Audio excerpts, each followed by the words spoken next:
Om Shanti. Good morning Shiv बाबा और मेरे सारे प्यारे बहन भाइयों को। और मैं राधा कश्यप, मेरे चैनल में आप सबका स्वागत है। तो मैं हो चुकी हूँ मुरली के लिए रेडी जाने के लिए। बाबा का बहुत बहुत शुक्रिया, बहुत बहुत धन्यवाद। चलिए तो फिर मिलते हैं रास्ते में।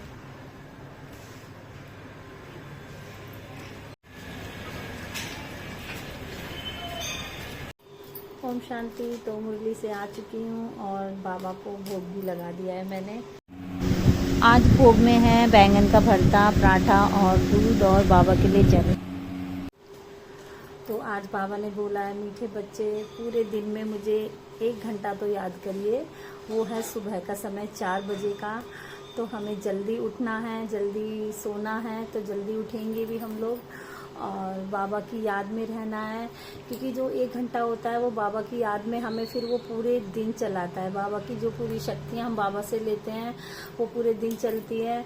और बाबा से अपनी मतलब सारी बातें शेयर करिए। बाबा से अगर हम कुछ भी छुपाएंगे, क्योंकि बाबा को सब पता है, परमात्मा को, कि हमारे अंदर क्या है, हमारी कुछ भी गलतियाँ हैं, तो वो सबसे पहले उनको अपनी चीज़ें बता दीजिए। तो कि जो हमारे और बीच में जो बाबा का वो है, वो बाबा अपने आप ही हमारा इतना अच्छा मतलब हमारे लिए बाबा सोच के बैठा हुआ है। अगर हम अपनी गलतियाँ सारी चीज़ें बाबा को बताते हैं। और देखिए भगवान मतलब परमात्मा कहते हैं कि हाँ, जो सुबह की जो याद होती है वो पूरे दिन चलती है। और फिर हम जो इतनी भी हमारे पास प्रॉब्लम आएंगी तो हमारे पास उनसे लड़ने की शक्तियाँ होंगी।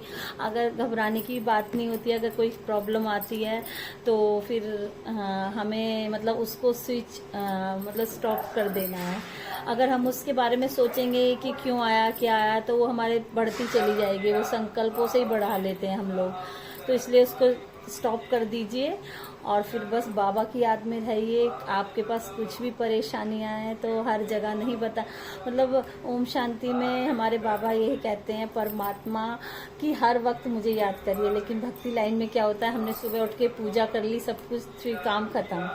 फिर पूरा दिन हम लोग अपने अपने संकल्पों में इधर उधर की बातें, सारे दिन दिमाग में टेंशनें घूम जाती हैं और फिर शाम का वक्त आता है, फिर शाम को। लेकिन यहाँ पे ऐसा नहीं है। यहाँ पे बस एक यही मेहनत है कि हमें परमात्मा को याद करते रहना है। और हमें किसी की जो कमियां होती हैं उनको लेके भी नहीं बैठना है कि ऐसे क्यों कर रहा है। अगर हम किसी की कमियां बहुत मिलेंगी हर इंसान में, लेकिन अगर हम उसकी अच्छाई ढूंढें तो उसके नज़रिए से उसको देखिए। तो बाबा हमें बहुत अच्छी चीज़ मतलब जो हम ज्ञान ही है जो बाबा हमें देता है, वो ज्ञान हमें दूसरों तक पहुंचाना है। तो मैं भी यही चाहती हूँ कि मुझे भी देखें कि राधा में कितना चेंज आया है। लेकिन जब राधा बुरी थी, जिस टाइम भी थी ऐसे, हाँ, लेकिन जो मेरे लिए मेरे अंदर कोई अच्छाई देखेगा तो वो ही समझ सकता है इस चीज़ के लिए। अगर मेरी बुराइयां देखेगा तो उसको मैं बुरी ही नजर आऊंगी। इसलिए हर किसी के उसके अंदर अच्छाई ढूंढिए। तो बाबा का बहुत बहुत शुक्रिया जो बाबा ने मुझे अपना बनाया। और बाबा हमें भूखा तो कभी भी नहीं मरने देगा। और क्या कहते हैं, बाबा ने इतना मतलब मेरा हाथ पकड़ा है, शिव परम पिता परमात्मा ने, कि मैं बाबा का कितना भी शुक्रिया करूं वो भी मेरे लिए बहुत कम है। तो चलिए ओम शांति।